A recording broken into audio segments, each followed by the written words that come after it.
In technical terms, virtualization uses software to create an abstraction layer over computer hardware that allows the hardware elements of a single host computer to be divided into multiple virtual ones.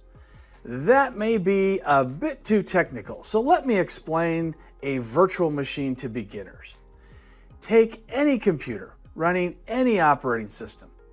Install an application on that computer. Take some of the processing power, some of the RAM and hard drive space, and allow another operating system to borrow it. The second operating system runs on top of the first one. The computer running this application is now called the host, and any virtual machine computers running on top of the host are now referred to as guests.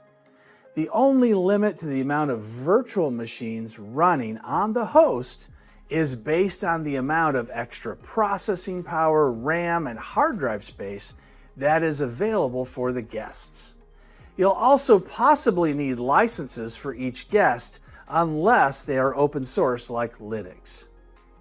There are two types of virtualization, Type 1 and Type 2 hypervisors. A Type 1 is the most preferred because it has direct access to the hardware previously mentioned. Type 2 hypervisors rely on the operating system first, so any virtualization has to work with the underlying OS to manage calls to the hardware. This can cause latency and potential crashes. Because of this, it's typically not used in a production environment.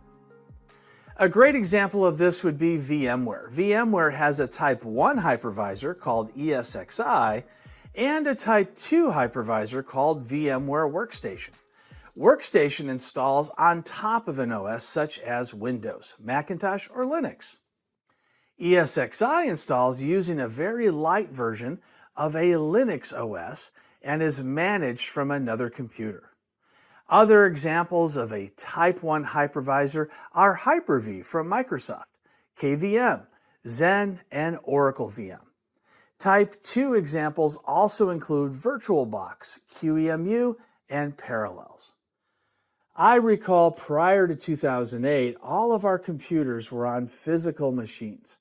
This meant needing a lot of electricity, cooling power, and a lot of servers.